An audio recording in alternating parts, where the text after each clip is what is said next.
guys? Welcome to this Apata Brand Boxing Podcast brought to you by ringside.com, where you too can get 40% off of products by going to ringside.com/podcast. 40% off selected items there. Look who's here. George Jakovic from ProBox TV joins us once again. George, what's happening? Oh man, it's good to be here. 40% off, you said, ringside? Off selected That's big. You bought me. You said ringside, then 40%? Yeah, believe that. That's awesome. They must think I'm a good talker or something. I don't know. But they're coming on board here, and we appreciate that.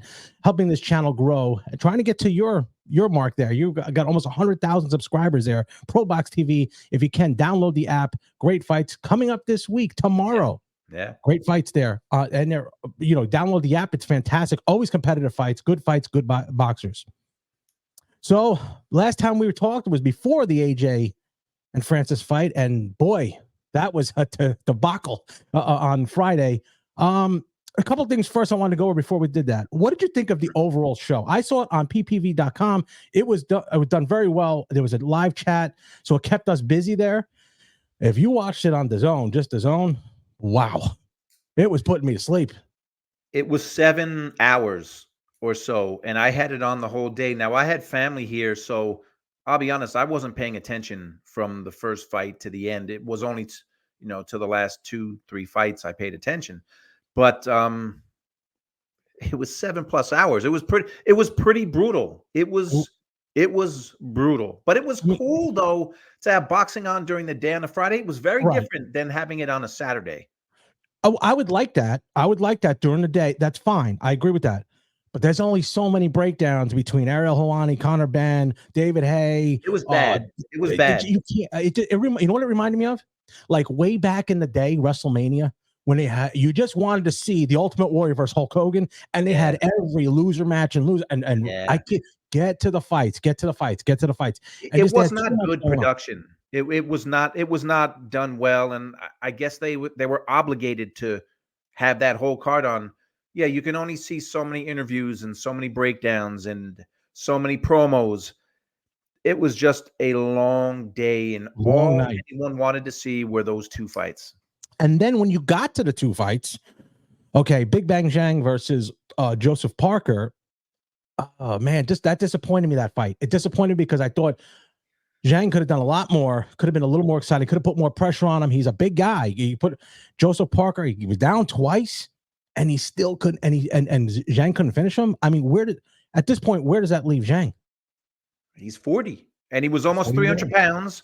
Yeah. He was 4 pounds more than he was for his last fight, which it doesn't sound like that much, but when you're 40 years old, when he knocked him down, I think it was the 3rd round, was the first knockdown, 3rd or 4th round. He celebrated. You could see him celebrating. I think he thought, all I have to do is hit this guy again. The only other time he hit him was the 2nd knockdown. It was a bizarre fight. It was not a particularly entertaining fight, but I'll give it to Parker, man. Parker's been active. He dominated that fight, minus those knockdowns. He dominated that fight. Zhang, I don't know. I mean, he's 40. You can't come in almost 300 pounds. He did not look like he trained, and I know he doesn't look like an Adonis anyway. He clearly didn't train as hard as he should have.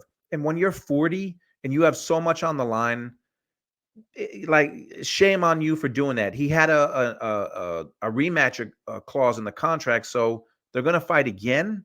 Oof. I don't know if he can certainly train, but let's see what he weighs when they fight again. If he's 270s, like 280, maybe, okay, this guy actually trained, but he was very confident when he hit him, because that was a beautiful straight left. That first one, no effort, just let it go, and Parker's down. And I'm thinking, oh man, this is going to be an early night. To Parker's credit, that guy has pulled himself from the bottom of the barrel.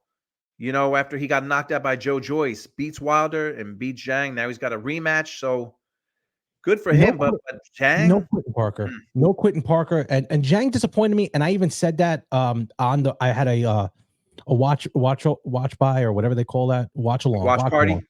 Yeah, and I said 295. I'm thinking, holy cow, 40 years old. I don't care if you're 30 years old. 295 is a lot to carry if you look like that. Not that I'm making fat shaming him. He didn't look like he was this athletic built guy. 295 is a lot to carry going 12 rounds with someone like a Joseph Parker. Yeah, he couldn't let his shots go. And that the thing on Zhang, like he wore down a little in the Ergovic fight, which was a close fight, but he's 40 years old. So if you're thinking about it was almost like he was worried about going 12 rounds the night of the fight. Well, how about you train the two months leading into the fight so that you're in shape so you have to worry less. Instead, he comes in at 291. So that's on him. You know, these guys, boxing is different. You know this, but boxing is different than any other sport. In football, you play 17 games. You lose a game, all right, you had a bad night. You got a game next week. Baseball, 162 games. In a fight, you can't have a bad night. So you have to do everything you can to be ready. 290 plus. He should have done better. Yeah, and I thought right out of the gate, I said, if he gets by him, you know, it could set him up for maybe 1 or 2 fights, and he's good. Then he could, you know, at that 42 mark, that's where it'd be, and it'd be good. This sets him back. It is a big stumbling block at 40. You know, and who's going to want to watch him? Let's be honest. Who's going to really pluck down that money, $69 to see that, if he's not on a card that has somebody at the top to support that? Because there's no way anybody's paying that kind of money.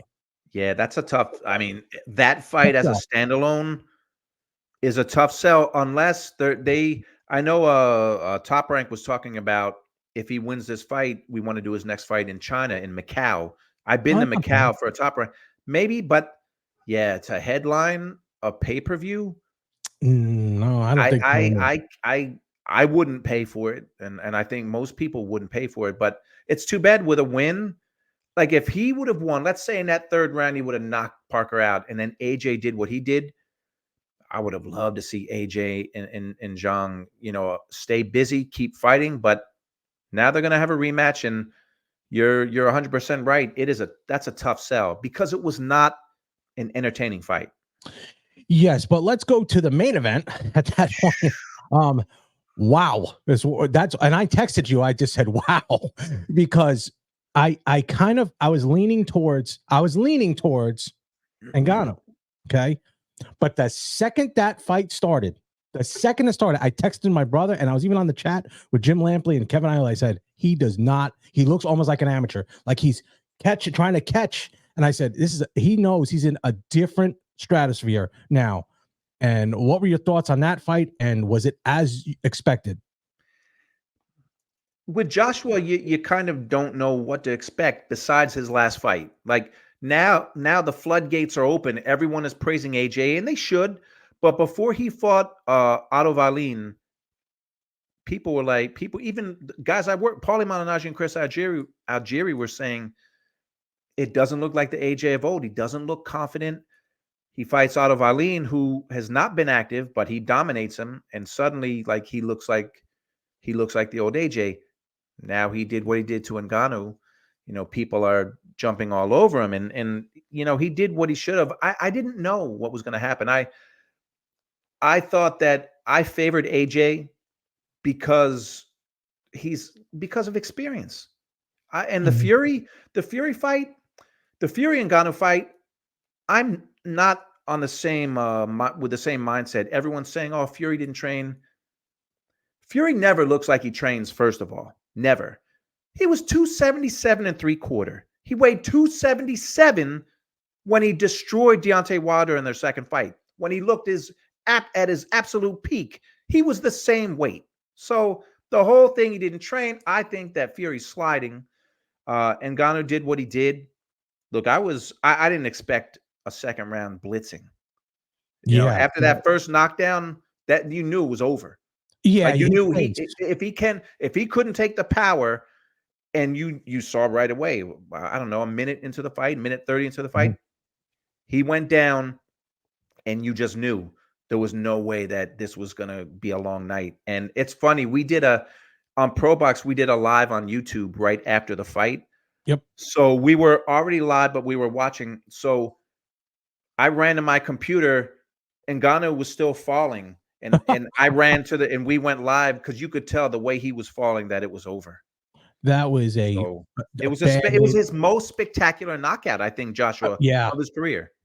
Yeah, and you know what's funny? If I don't know if you had seen the when he was warming up in the back, he had this punch. AJ was with Ben Davidson. Give Ben Davidson a lot of credit for this Yeah. one. Yep. He would step in with that jab and he would drive that right. And I'm like, wow, he's really overextending that right. That is the exact punch that hit him the first knockdown, the second First one. knockdown, and the third. He drove through it, and I'm like, man, he's really overextending himself. Well, he must have known that Ngannou was going to try to parry that backhand right out of the gate, and holy cow! And his face when he hit the ground, he looked up. I said, "This is over. There's no Yeah. way." He knew this is bad. And then to get hit, the second one was more of a okay. He's just wobbled. The third one, he was out cold. Out cold. When you bend your leg, gets bent back like that. You're out. Yeah. You Out have no cold. control of your body, Nope. and you're out. So Monday, we did a show on ProBox. It was Tim Bradley, Chris Algieri, and Paulie Malignaggi. And we were recapping the fights again. And I asked them, I said, because I love to hear what the fighters think. And I said, I get that it was a spectacular knockout and AJ should get all the praise, but should we temper it a little? Because he did fight a guy who had never won a pro boxing match, and it was only his second professional fight. All three of them said, no, don't temper it. AJ's back. And okay, I mean, that's their opinion. I think you have to temper it a little bit. Ngannou, he's 0-2 in boxing, and he lost his first fight with Fury. Yes, he fought well, but Fury's not a big puncher except when he fights Deontay Wilder. So I think temper it a little, but he got the job done. He did what he was supposed to do. He got the job done, and people remember those knockouts. They remember those one-punch destructions. I mean, oof. The buildup for Tyson and Fury and AJ, they're going to be playing that knockout over and over. And his knockout of Wilder. So you think Fury's going to beat Usyk? Well, we'll get to that in a second. But it was one thing I wanted to tell you. And it slipped my mind there. Prior to that, when you're talking about Chris Algieri, we'll go real quick. I'll skip back quick. Chris's nephew making it to the finals. That is a hard tournament. Getting to the finals, May 11th, I think. Yep. Good. The finals are in April, I think. But yeah, Chris wasn't with us because he was actually working Mikey. Mikey Algieri is his nephew. He was working his corner, and I saw Mikey fight in Long Island in December. I think he had a fight.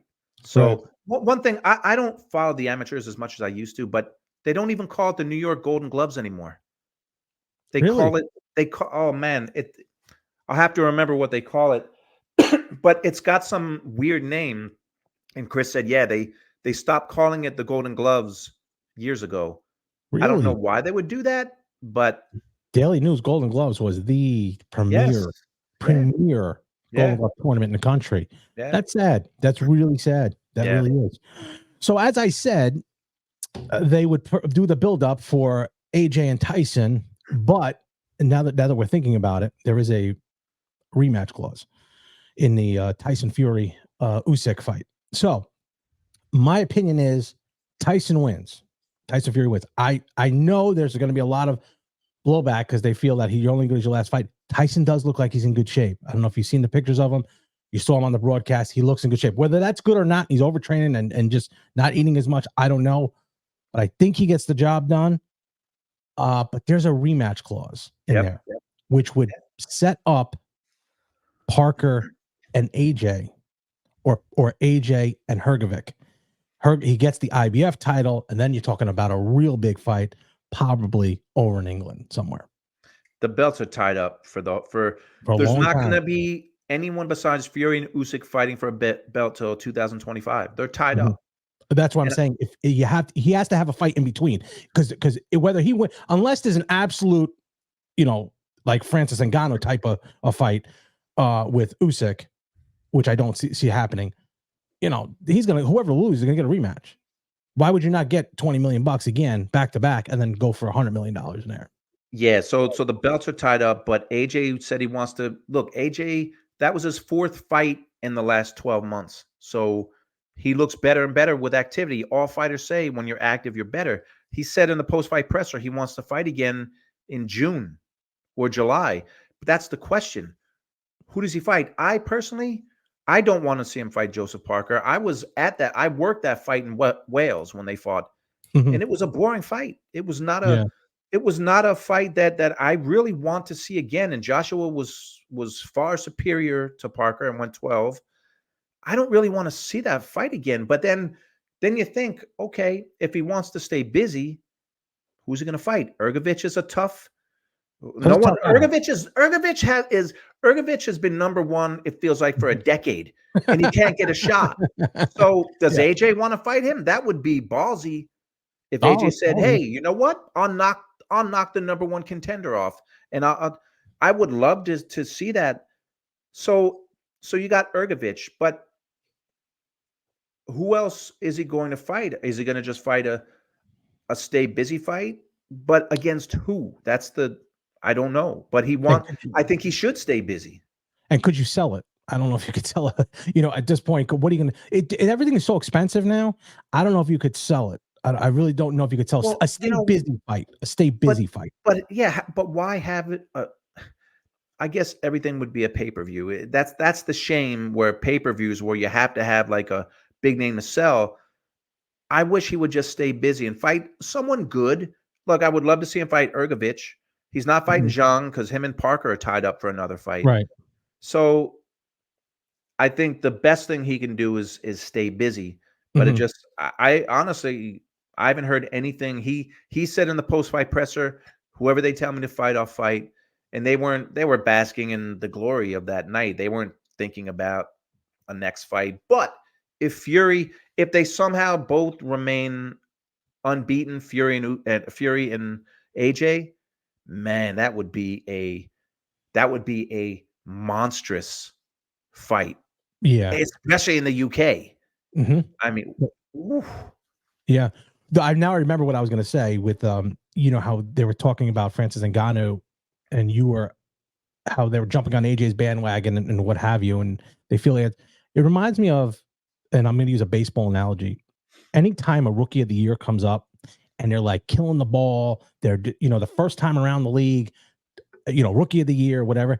Always the second year they Yeah, figure them out. They figure them yeah, out and they're like, nope, curveball, sinker, and they can't hit it. So I think they figured him out, as evident to Ben Davidson with the right hand, showing him he's gonna try to backhand parry that. He's gonna miss, and I mean drive it through. That's what I meant before I get off on the tangent there. But yeah, once I think they figured him out, I think so. Now I'm not disagreeing with Paulie and Chris, but I think that some of these guys, they figure you out and they'll be like, okay, yeah, keep more. Now, if it was reversed and he was in MMA, different story, different right. whole ball game, different I ball mean, game. the Speaking guy about, that was his second fight. It was a yeah, and second. that's what I mean. So Second fight. I'll tell you what though, for Ngannou, $30 million for two pro Yeah, fights. I saw that. I mean, he would have had to have been in the UFC to like 70 to get that kind of money, because you can't. There's Right, you're not going to get paid that money right. there. And he's actually extremely generous. I was talking to somebody who knew. He said he's extremely generous. He Couldn't sounds be like a anything. great guy. Like I've Mhm. read things about what he's done for his trainers, and he sounds like a great guy. He always comes off gracious. He's gracious when he wins, when he loses. He's a super nice guy. It's the combat sports are rough, man. Yeah, Boxing is rough, I mean, and but good for him though. I mean, good for him. He bet on himself leaving the UFC, and it's very rare. And again, this didn't end great. Not that this is the end of it, but it didn't end great. It like this. You always have those Cinderella stories, and usually they don't. The Lance Armstrongs had cancer, doesn't, and he was doping. There's exactly. always something. There's always something. It just never ends at the perfect story. Except Derek Jeter was the only one I knew had the perfect story. But Yeah, you're right. it's the only one that I know. He What an never ending! had. Remember Jeter's last game? Yeah, Like the storybook, and yeah, now it would have been the real storybook ending would have been Game 7 of the World Series, and he right. gets the game. But besides that, what a last game, man! How many sports people end like that? Boxers end up on the ground looking up at this lights. Boxing is tough. MMA guys, same situation. Running backs, torn ACLs. They're just it never is there's never a storybook ending. No, So you kind of have to expect this, but I mean, it's very rare for MMA guys go into boxing And it's never happened other than one time where Ray Mercer knocked out Tim Sylvia as a boxer going into MMA. It never happens the other way. Speaking of which, Ryan Garcia has said that he wanted to fight Sean O'Malley in an MMA fight after he defeats Tank Davis and Devin Haney. But I think he's got to get to the fight April 21st. What are you looking at here with him? Like, is there something that you're a little nervous about him even showing up? He doesn't seem like he's ready to fight emotionally. Some people think he's playing the public. Some people literally think he went too far, and some people think he's got mental illness. I honestly don't know what it is. It doesn't seem like he's ready to fight, but it was all triggered. Like, he's kind of a weird guy. Ryan Garcia, he's got 10 million followers. A couple months ago, he posts that he and his wife just had a baby boy. He's so happy. 5 minutes later, he posted, "Me and my wife are getting divorced. Please respect my privacy." Dude, you got 10 million followers. What do you mean respect your privacy? He seems like a weird dude, but all this was triggered on that first press conference with Haney. They had two. And after the first one was like, it was kind of lighthearted, just talking shit back and forth. Haney's calling him a quitter. It was kind of fun. They're drawing back and forth. Then that night, there was the stuff on social media of him being high. And then everything, the second press conference was super weird. And Garcia looked like he was going to cry at one point. And then he went off the rails, man, with the Bohemian stuff. He went off the rails now. But I don't know. Was he playing? I don't want to see anything bad happen to the guy, but I don't care about that stuff. April 20th, is he going to show up? I don't know. And if he shows up, is he going to be ready? Well, that was my point being. Okay, so let's just say, first of all, I don't think he's trolling. And I'll say this because just a few years ago, prior to COVID, he had a mental health issue. Yep. And everybody was very concerned about him, very, very concerned about it. To get himself, and he says, "Please take this seriously. It's a serious." So if he's trolling that's kind of ballsy, to do that. That's kind of spitting in your face. Hey, spitting in mental health face. That's a serious issue. The second thing is, if he legitimately does, and according to his ex-wife and people around him, even his brother, who said, "Hey, what he's doing is his business. That's not me." If he does have a mental issue, why in the world would his handlers send him in the ring? Well, because they're greedy and they want to get paid. Ridiculous. Because if that's the case, then they just want to be paid. It's happened. It happens all the time in boxing. It happened to the biggest name in boxing, Muhammad Ali, when he fought Larry Holmes. Yeah, he had brain damage. They had the results of his scans, and he had damage. The doctors knew it. The commission knew it. Ali's people knew it.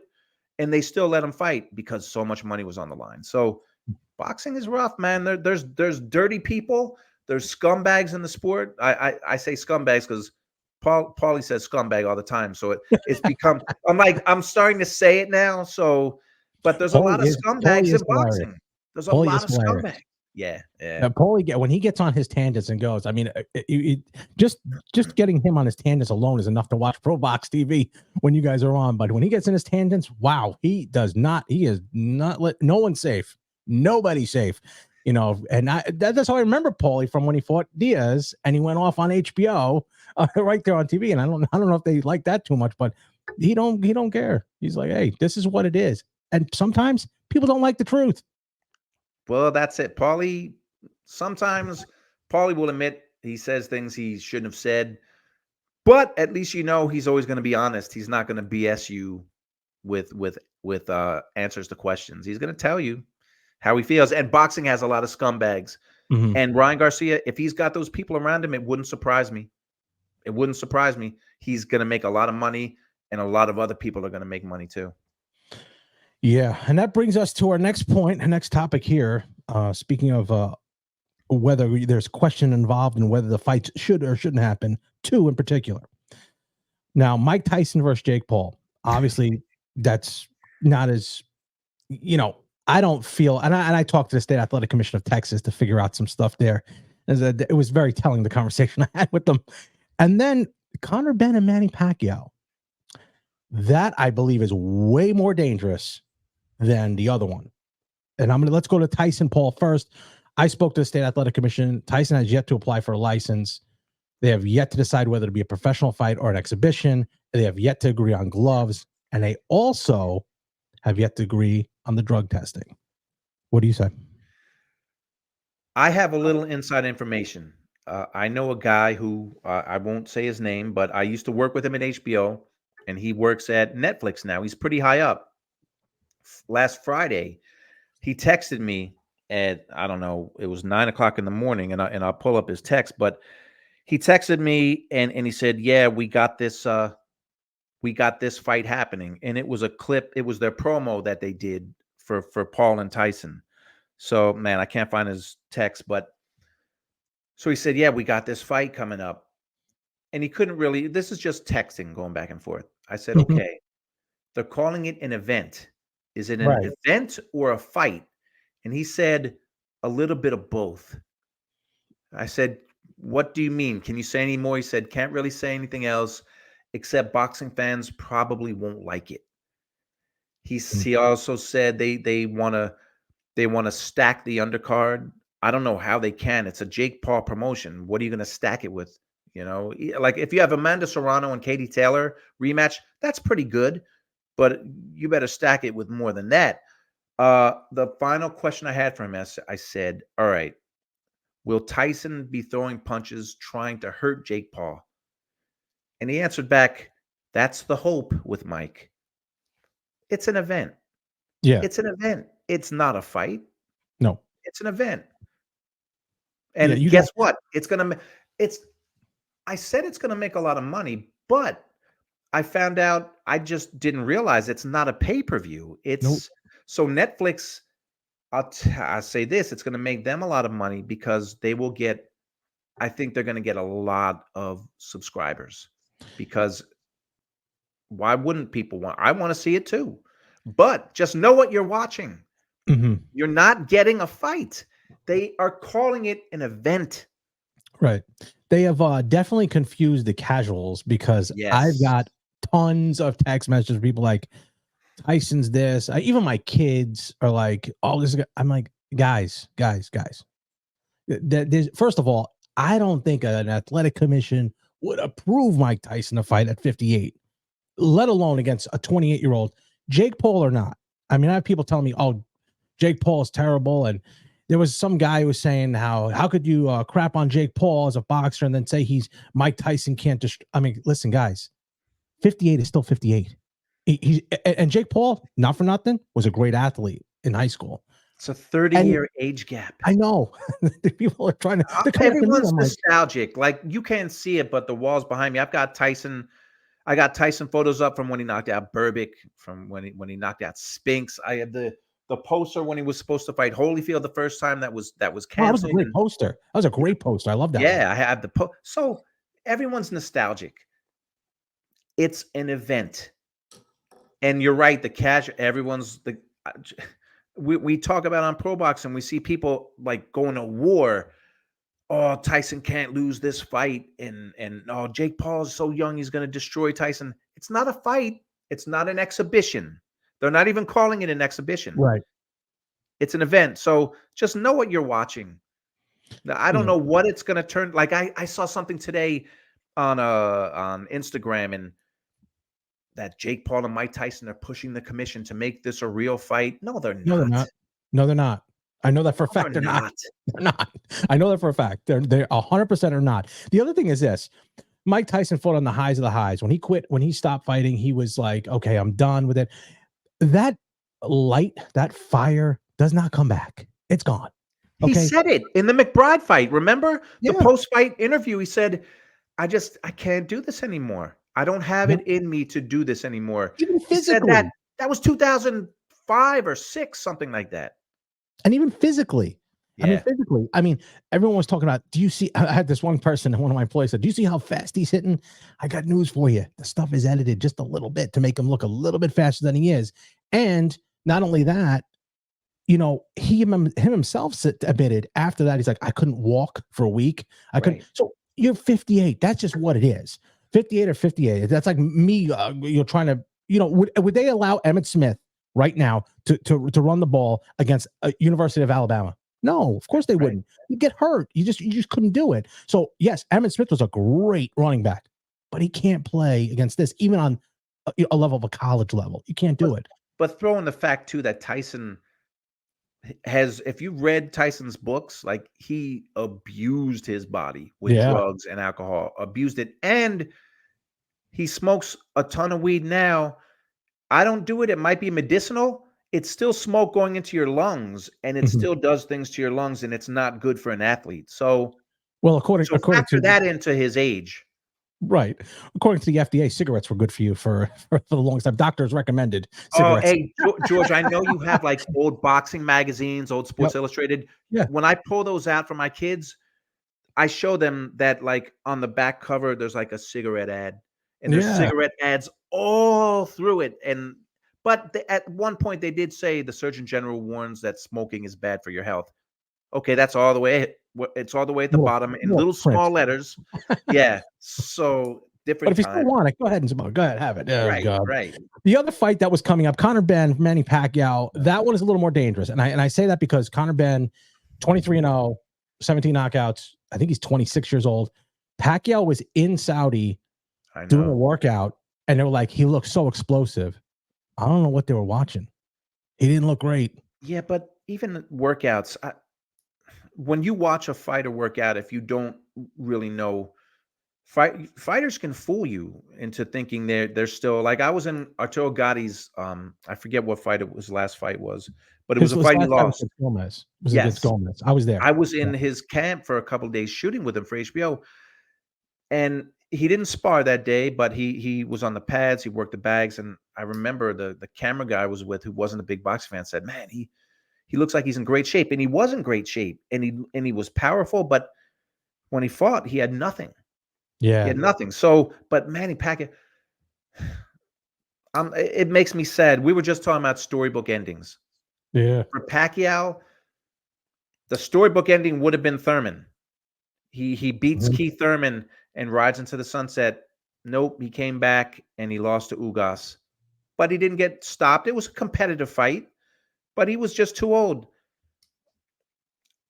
It's not going to end well for Manny Pacquiao. He's had this obsession with fighting. He wanted to be in the Olympics, and he keeps throwing his name out. He wanted to be in the Olympics. They denied him because I think 40 is the age limit for fighters in Olympic competition, and he's 45, so they wouldn't give him a pass. They wouldn't give him a pass. So, Conor Benn, I don't think much of Conor Benn, but Manny Pacquiao should not be getting in the ring with this guy. Do you think this is a financial issue with him? I couldn't imagine, but it doesn't look good. I mean, he does give out a lot of money. He gives out a ton of money, but I don't know. I've been around Pacquiao in the Philippines once as well. He's got and I'm sure he still has it, a huge entourage. He gives away a ton of money. He's got a lot of people with their hands out. I think part of it is a money thing. I think, though, he's so beloved in his country that I don't think he would ever go homeless. Like, even if he was destitute, I think his country, he would have a nice place to live and he would have food. But, I'm not in his finances. I just know that he definitely had a humongous entourage that he spent a lot of money on, in addition to giving them the money away. I think with Manny, I think that's part of it, but I think he's like 99% of fighters who they have this itch and they want to keep fighting. And I don't see it ending well for Pacquiao. He had his moment with Thurman. He had it. That would have been, but no one does that, man. Ali against Frazier in the third fight. Really, Ali Foreman would have been the perfect spot. Right. Yeah. But even Frazier, if he walks away, he doesn't. Larry Holmes, didn't walk away. Nobody. Lennox Lewis is one of the few that did. And there are a few, but you can name a lot more. If you and I were naming who had the storybook ending, who didn't, there's a lot more that didn't than did. Very, very rare. I mean, it's very rare in any sport. Yeah. Any sport. I have a a number of people who I know who have played in the NFL and Major League Baseball, and it never ends well. It just doesn't. No. It's such a small window. You don't realize Yeah. how small that window is. You better take your shot then and move on because, or at least save your money. At least Yeah. save your money. Now it's different money now. This is way above, pay grade, 40, $30 million per fight. Different ball game there. The other big news that popped up, finally, Canelo Alvarez chooses Jaime Munguia. This was weird. And I'll tell you why I thought. Why PBC would even entertain this at the 35 million. I thought that was smart for them to say, no, we ain't paying for this for Jamal Charlo. Go find someone else. He leaves. Eddie Hearn doesn't sign him. Eddie Hearn gets into it with Eddie Reynoso. He's got to go back to PBC. Why would PBC say that? And you know what? Canelo was stuck. He had to take Munguia. But I was surprised that Golden Boy would fight because Canelo does not like De La Hoya at all. I thought it was going to be Berlanga and then maybe Munguia in the last fight. But, I mean, it's better than Berlanga. Definitely better than Charlo. But it's still not David Benavidez. I think that David Benavidez is going to move on. I think he's going to fight, go for the winner of the fight in June. Oh, better be what did you think? Yeah, what did you think? This whole soap opera that Canelo brought everyone on, and we were talking about it for a few days when it was in the news. Everyone wants to be the first to report something, so it was reported he split with PBC, and everyone jumped on that. And I remember saying no one's come out officially. Well, it's been reported. Then it was reported that he was going to fight Berlanga, and the opponent kept switching. Tim Bradley did say he thought that Heyman, that they were going to make every attempt, and then he ends up fighting with PBC. Now, I think De La Hoya, I think Golden Boy has a very obviously they promote Munguia, but I don't even know if they're going to be co-promoters of this. No, I was told it was somebody else. I mean, it wasn't even PBC because they said PBC is a boxing show. Right. It was TGB. I have and I never heard of that, but I said TGB. Is it because I spoke to someone who was involved in it, and they said no. PBC is a boxing show. Golden Boy's promoter TBC, and I had the text here from him, and he said what's the guy's name? He's been on your show. Older guy. He always breaks stories. Kevin Iole. No, not Kevin. Oh, Rick Glazier. Yes. I mean, he knows a lot. He knows a lot more than me, but he, doesn't like PBC. He's the thing about Rick is this. He's controversial. He's controversial. He said that. With this one, I didn't agree with him. I said, I think it was more of a business move to say, I think they had the 35 million. But if I'm going to pay somebody 35 million and I know I'm losing money. I know I am. And you're not going to guarantee me David Benavidez. You want somebody else. Now, it was PBC's fault to not put Benavidez in the contract. There was 3 names on it. Put his name in the contract and got to sign it. But what if he signed it if he knew he would have had to fight him? I wouldn't do it as a business owner. And I think Al Heyman is a lot smarter than me. And so is Floyd. I would have let him go. So go see if you can get it. But then why would you sign for $35 million? They're with Amazon Prime, and they're trying to. I think they're like living it day by day and seeing. Let's get through the next day. All right, they wake up. Let's get through the next day. I believe it's a 1-fight deal with PBC. 1 fight. Yep, it is. So, look, Munguia, I think he earned it. But let's talk about who earned it years ago was Benavidez. And he didn't get it, but Munguia has earned it. I think it'll be an entertaining fight. I think Canelo. I think he's tailor-made for Canelo, though. I mean, He is tailor-made, and Canelo has lost something, but I think this is going to be a rough fight for Munguia. It's like in boxing. It's what have you done for me lately? People remember the last fight, but sometimes not the fight before that when he fought Deverenchenko. Deverenchenko, who had never fought at 168, was in his ass. He was in his ass till he got that last knockdown, in the last round to pull it out. He was getting hammered in parts of that fight. And then John Ryder, who took a lot of punishment from Canelo. He was tough. He went to 12.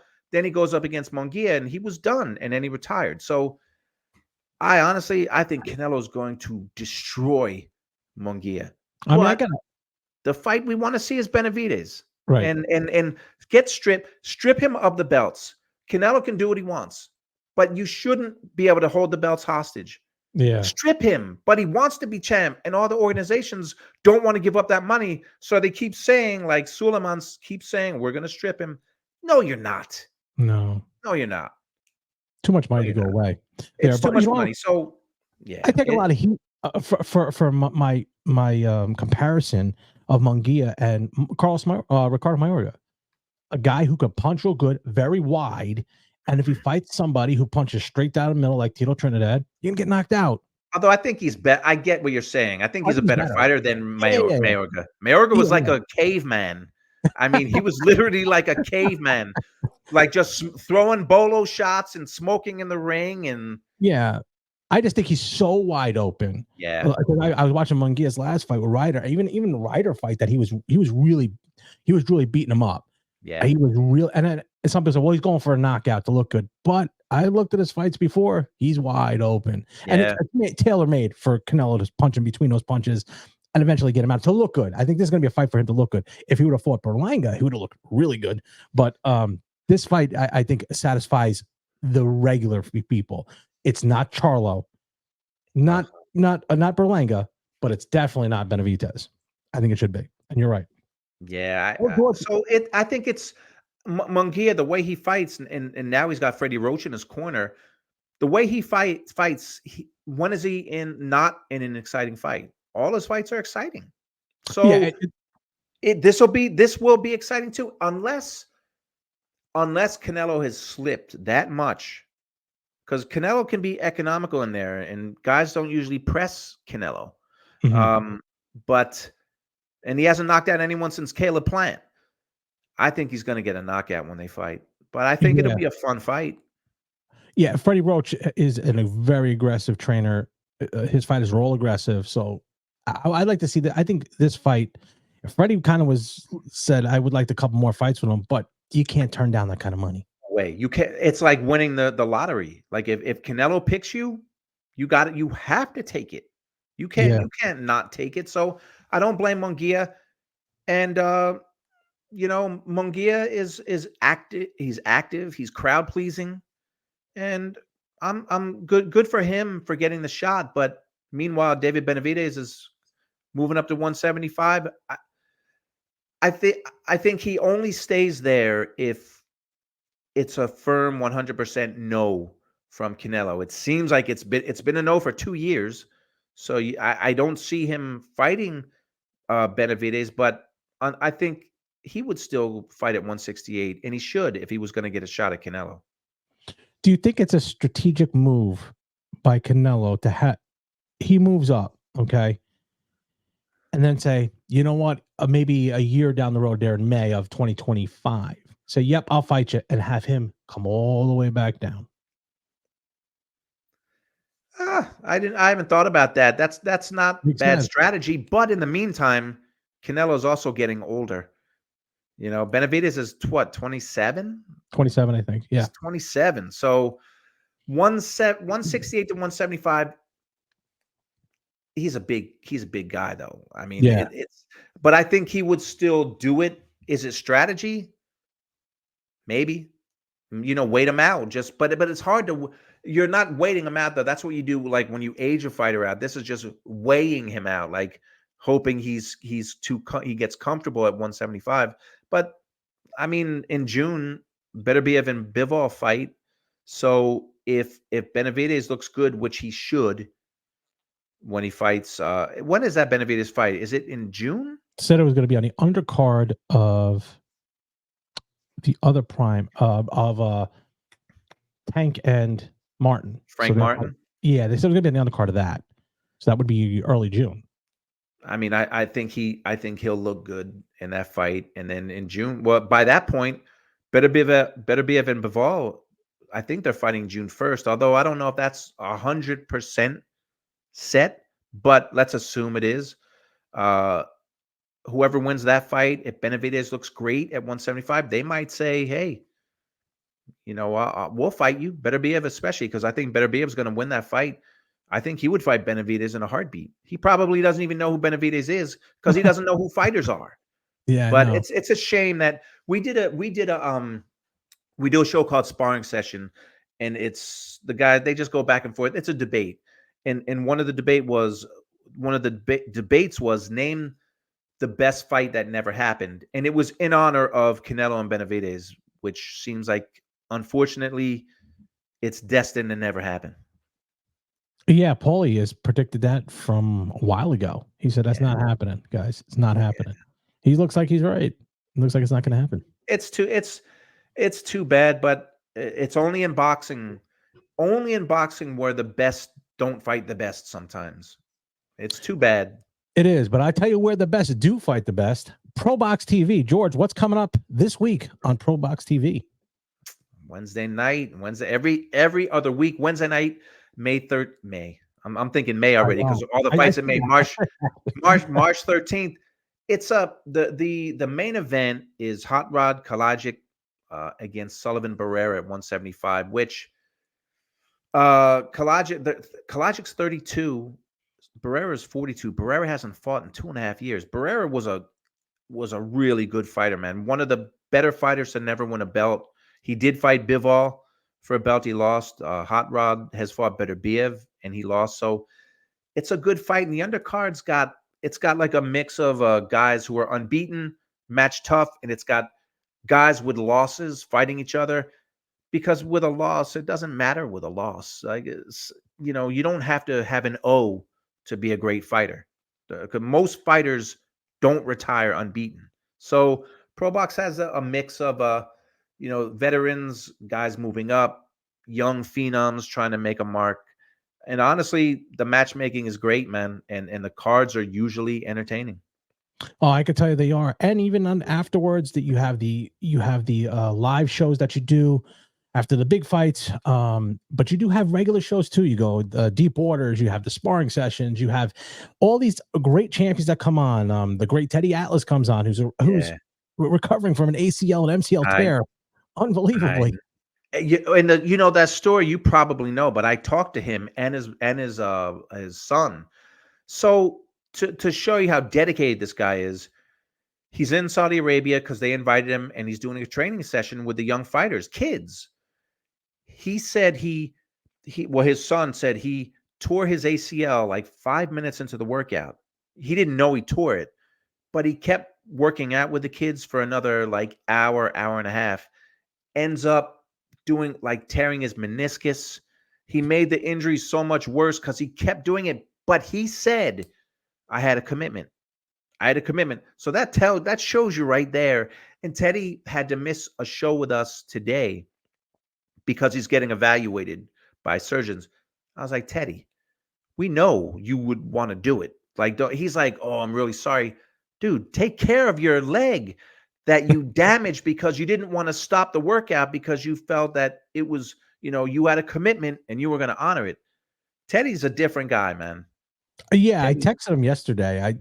We're doing a show April 27th, and we were going to honor him. He was very gracious to our gym, and I texted him. He texted me this morning. I didn't get it because I was sleeping, and he's still in good spirits. I mean, good spirits guy. He's a different kind of guy. He when you make a commitment, it comes from his father. His father was very dedicated to his craft, and it rubbed off. Comes from the top. That's what happens. But like you shake hands with Teddy. Or you don't even have to shake hands. If you're talking to Teddy and Teddy says, hey, I'll be there at 3, he's going to be there at 2:30. But if you say to him like, yeah, Teddy, I'll be there, you better be there because he honors his commitments and he expects that from you. So Teddy's great, man. I love talking to Teddy. I interviewed him a couple of times when I was at HBO for different shows, but I could listen to him when he tells his stories because he's got so many stories, and the way he puts his analogies together, no one else does that. He's a great storyteller, man. I could listen to him tell stories for days. Yeah, and to have him on ProBox TV, what an addition it is, besides the champions and yourself. George Jakovic, where can people get a hold of you at on your social media? Social media, G Jakovic, Jakovic. Just put that in, and I'm on X, and I keep calling it Twitter, but it's X. I'm on X, Instagram, Facebook. So, yeah, man. I look. I'm lucky, man. I get to talk to those guys. I get to talk to you about boxing. It's just fun. It's fun talking about something you love. And it has been an honor to have you on today, talking about the events that happened. And you were nice enough to come after your vacation, a well-deserved vacation, may I add. But now, and you still were working. You were still working on there. I even said on the chat, I said, "Wow, you got a new setup." You're like, "No, I'm at the hotel." You're still working, even on vacation, man. It was kind of surreal because at one point we had a nice, well, they called it a suite, but it's still small on a boat. We were somewhere between Florida and the Bahamas. But we had a deck, and the way I was set up like this, so if I looked out the window, I could see the ocean. So it was weird doing a show with perfect Wi-Fi, but I'm in the middle of the Atlantic, and with the magic of technology, I'm able to talk to Chris and Paulie and do a show. But it was pretty weird, but it was cool. And yeah, vacations are always good. Too short, all of them. Well, don't make it a short span of not coming back here on the podcast. I told you, like I'm whenever you want to talk boxing, I'm here. I will definitely take you up on that offer. I'm going to get very annoying in the next couple of weeks. It's about time these fights starting to come together. As the weather breaks, they get these things back together. George Jakovic, always a pleasure to have you on. And go to ProBox TV, download the app, get them to 100,000 subscribers. It's free. And you get great content. They get champions, they get trainers, they get former world champions, current guests that are world champions, and all. And you even get George Jakovic. And we're going to be talking this week because we try to interview everyone we can. Ray Ford, who just had that great knockout. Great knockout. By the way, and I'm a Jersey guy. We're both Jersey guys. Yeah. He's Jersey, bro. He's Camden. He's from Camden. New Jersey. As soon as he won, I was, trying to get the feelers out there. So we finally got him. I think we're talking to him Thursday. But another Jersey fighter becoming a champion. And that's a storybook ending. 12th round knockout, a fight you're losing. Yep, man. So and it's funny because I was like, I was kind of not sold on him. I'm sold on him now. Ray Ford, Camden's own, great fighter. Featherweight champ. That's it. We got another one in Jersey. Yeah, man. George, as always, thank you for joining me. Absolutely, anytime. Thanks for watching the Zapata Brand podcast. Please subscribe to the podcast and listen where all podcasts are available.